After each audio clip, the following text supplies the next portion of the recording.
Justin Robert Young podcast brought to you by thecontender.us and patreon.com/JURY. But what do you say we just get into the show? Politics, politics, politics.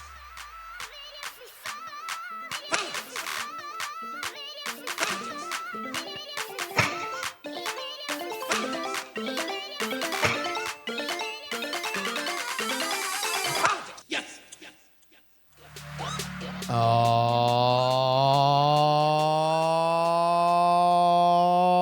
hot ham water on a cold ham bun. Hi, everybody. This is the Politics podcast. My name is Justin Robert Young. Apologies for missing the show on Friday due to South by Southwest. However, we are back. We are bad. We are loud and proud here on the day after Super Mega for really real, no for real, forever ever Tuesday, which happened yesterday. The voting was in Illinois, Missouri, Florida, and Ohio. And the results were game-changing. Let's go ahead and run down the winners and the losers. I forgot North Carolina. That went to Trump. Illinois. That went to Trump. Late breaking here the day after the election. Missouri. That goes to Trump. And Ohio, where a popular governor, John Kasich, is running against him, we had a Kasich win. So this is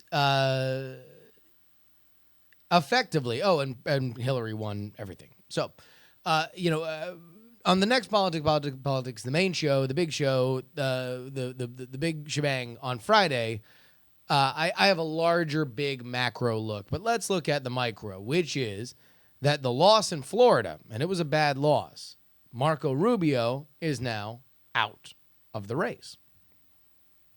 Considering if John Kasich was the governor of Rhode Island and he, had already lost, I think Rhode Island voted. Did Rhode Island vote? Write down in the comments of the YouTube. If that were the case, he'd already be out. He was literally sticking in for Ohio, and so he could not drop out by the convention. In case there was a contested convention, he could be a part of that and present himself to be a moderate option. However, I think what is dawning on everybody now is that whether or not Donald Trump gets to 1237, which is the delegates that he needs to secure the nomination outright, he will be a force to be reckoned with. He's going to be somebody that will need to be appeased. And I don't know if you guys have picked up on this, but Donald Trump does not seem to be the appeasing type. No. He has done his best Donald Trumpiness impression of uniting the party. What that looked like last night was taking out crazy Megyn Kelly on the Fox News channel. Again, the Fox News channel, the highest rated cable outlet, the clearinghouse of conservative speech, the message discipliner. If you are a Republican candidate, in the moment of triumph, Donald Trump, like your crazy uncle, watching the television and getting mad at the commentators because they are against your candidate. And in Trump's case, that candidate, his candidate, is himself. So, where do we go from here? What does this mean? Well, on the Republican side, and I'm going to get to the Democratic side. And again, this is just a little mini episode. A little something to keep y'all in the game. On the Republican side, it effectively means it's a two-man race. It means that right now Ted Cruz is going to do his best job to unite the anti-Trump factions and to try to do better than he has done. The problem is that we are about out of southern states, and Cruz theoretically would do well there now. Here's basically the final chance for numbers to kind of behave appropriately in a Donald Trump scenario. Every Donald Trump scenario has shown the people who are leaving having the base of their supporters go toward people that are not Donald Trump. That a lot of the high turnout in this election is turnout because people are very uneasy about Donald Trump. And so they are backing and supporting. They can't decide who they want to back or support. And I put this on all of them, that none of them have given their own version of what they want to do that diametrically opposes Donald Trump. Everyone is either drafted behind him or kind of sunk to his level of name calling. But Ted Cruz is now the guy. John Kasich's literally just going to be in it to try to suck up some votes up north. Ted Cruz is going to try to do his best. His best case for a major upset is California. You're going to see California be politically relevant on a level that I don't think it's been in a very, very, very long time. But we're done with this. We're done. I'm done. I'm done on this show doing the political scientist apology tour of whether or not Donald Trump is going to be the dude. He's going to be the dude. Like, it's over. Rubio was your guy. Rubio was the way that you could have gotten out of this election, with the idea being, hey, look, yeah, this was a bloody fight, but my whole bit is the new American century. Let's put the bitter divisiveness behind us, and let's dispel with this notion that anyone remembers that one time I melted down at the debate in New Hampshire. That's done. It's over. Like, right now, you have Ted Cruz, who had a big Oppo file dumped on him last week about some of the crazy-ass preachers, including his own daddy, saying crazy-ass things that do not play well in a general election, but is just kind of the baggage that you got to carry with you if you're going to court the evangelical vote. It's not to say the evangelical voters are crazy or that the message is insane. I'm just saying that if you are a mouthpiece for God sometimes doesn't have a very comprehensive background check, and he has a very lenient policy on discipline. So you can pretty much say whatever the hell you want, and sometimes that stuff is a little wild. So Ted Cruz had a video out with the dude saying, hey, listen, man, gays should get the death penalty. It ain't me. You need to talk to my friend called the Bible. That's what he's saying. It ain't me. And there'll be more of that if Ted Cruz, for whatever miraculous reason, makes it to the general election. We are going to be looking at a very, very contrite and bitter RNC convention in Cleveland. And really, the RNC's only move now is to embrace Trump with both hands. It's their only move. Unless they hate him so bad, they would want they would want to spike this election and just say, you want to know what? It's really tough for a party to win 2 terms and win a third one. It's mega tough for a party to win 3 terms and then a 4th. What do you say? We just reset, reboot. We all learned a lot of lessons here. So let's have a really contested, angry, bitter convention. Let's send Donald Trump into the general without the full power of his party. Or they take him with both hands and they say, hey, look at this. We got numbers coming to our polls that are dwarfing what the Democrats are. That should scare Hillary Clinton. Hillary Clinton is under federal investigation. Whether or not you think that is legitimate or not, that's a sentence you can say. She is under federal investigation. Yeah, Donald Trump's got a bunch of lawsuits out here for, fraud and stuff. That ain't federal investigation. And so, here we are.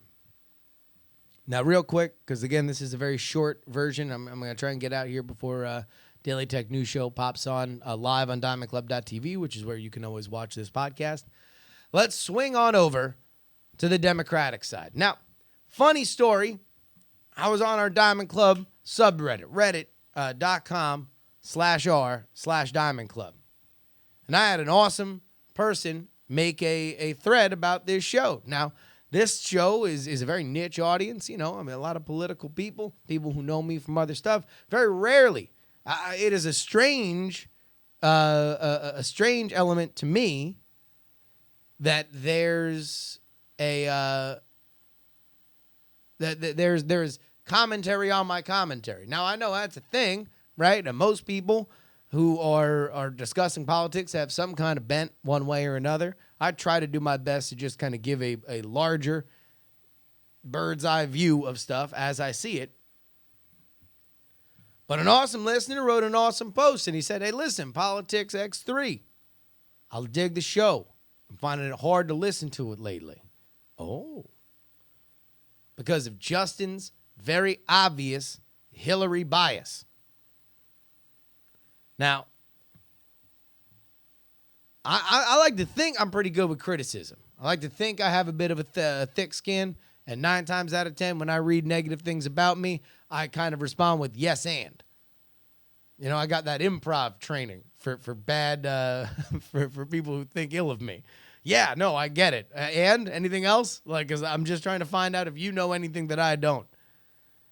But the idea that I have a Hillary bias is something that is very, very, very silly to me, because I do not have a Hillary bias. In fact, if I have a Hillary bias, it is not the Hillary bias for which he would like to bring to the table. However, know this when I say it. I have nothing but love for the Bernie campaign. I have nothing but love for Bernie supporters. Bernie supporters are 90% of the people that email this program, because they are fired up and ready to go to steal a parlance from Barack Obama's campaign. But I'm sorry. Man, at some point, someone's just got to say it's over. And man, is it over. Now, for Bernie voters, I'll get to y'all in a second. You guys will be what I wrap up on. Let's go to the Hillary side. Hillary wins everything on Super Mega for really, really real forever Tuesday. She is now in a commanding position. She has won. She has effectively patched together a very, very effective coalition of voters, and she is well on her way. There is no way that Bernie can win the nomination. Now, I'm not talking about your friend, but look at this Facebook post. It's not like, yeah, man, you can make arguments, but it's done. It's over. At this point, during Barack Obama's race against Hillary Clinton, he had sustained momentum. Momentum enough to start changing the minds of superdelegates. This is, Bernie needed to carry his historic upset in Michigan forward. He needed to do better in the states that he was friendly in. He needed to do better in states that predominantly had large pockets of super liberal, white young people. That is a huge element of his base. It's what he does the best. So, Hillary is the lady, and she is pivoting. Both Trump and Hillary pivoting. Oh my God, you guys! I got to look up this Trump ad real quick, and then we'll just get to my requiem for Bernie voters. This is an amazing. This is actually in what is otherwise a fairly silly and depressing election. This actually made me really, really, really, really happy. Let's just break this down real quick. Oh, no, wait, here. That's the wrong thing. Here we go. This is what Donald Trump put on his Instagram today, which is where he does a lot of his commercials. Let's take a look. For the audio listeners, I'll read what's up on screen. when it comes to facing our toughest opponents.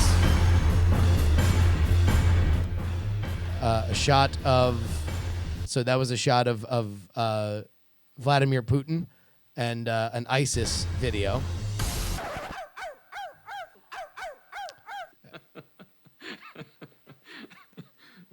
All right. So then is a video of Hillary barking.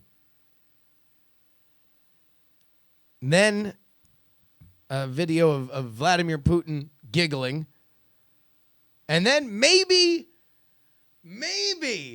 the most amazing thing I have seen today. It made me so happy when I saw it. Is Donald Trump saying, "We don't need to be a punchline. Trump for America." We don't need to be a punchline. Trump for America. Which makes me so delighted that to know that we are in fact living in a world. Still, it works. Has got to admit it's a good ad, subtle yet cutting. That's like Donald Trump saying, "Oh, have you seen the color of her face? Man, her hair's weird. Wasn't it crazy when Hillary hosted The Apprentice?" Like that's insane. That's you can't. I mean, like it's so crazy. It probably is gonna work. You know, I mean, it speaks to the base. Okay, here. Enough with Trump. Enough with Hillary. Let me talk to you, the Bernie voter. You, the Bernie voter. You are passionate. You are excited. You are dialed in.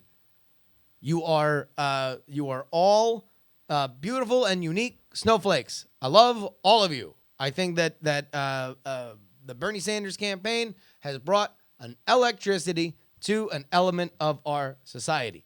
I don't personally cotton to him, but I cotton to you. You, the supporters. I was out there in the fields. I was out there in Des Moines. I was out there in Manchester. The coolest people that I hung out with out in those places, all Bernie people. Hands down, that's it. So let me just say this to you. You are now an important element of this election. You are now somebody that Hillary Clinton needs to woo. Because you are disenfranchised. You don't believe in Hillary Clinton. Now, let's keep the general out for 2 seconds and just walk with me down this path. You find her to be untrustworthy. You don't believe that she is best for America. You believe that America needs a fundamental change. Now, I would almost go so far as to say that you, the disenfranchised voter who is now forced to say, okay, do I vote for Hillary, which I currently at this right moment feel would be kind of weird or gross? Do I stay home? Or do I vote for the other side or a third party? Staying home and voting for a third party is the same thing. To which I would say that there are a lot of people right now like you. In fact, there are a lot of people on the other side of the aisle that are thinking in a Mad Lib way your exact same thought with different names. So when you're at this point, at your most excited, I would say think very, very hard about who you have most in common with. Because I believe that the future of this country right now, in this moment, and I'm a little weirded out, man, because I am not a huge fan of either Trump or Hillary. And I'm going to get into a lot more of this in the main show. But think about where you want the country to go. Because I think that there is, as Nixon referred to it, a silent majority of people who are looking at this election and saying, man, this is not what I signed up for. Full episode this Friday, and I'm gonna, we got a ton to talk about, but I wanted to give you guys something special right here before we do right after the super mega awesome fun time Tuesday. Thank you. Politics, politics, politics. See you Friday.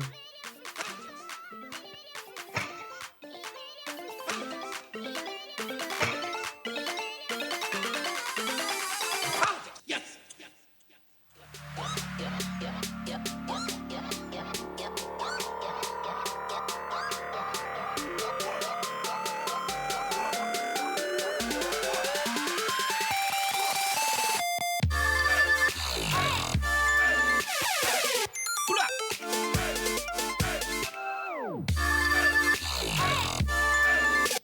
Diamond Club hopes you have enjoyed this program.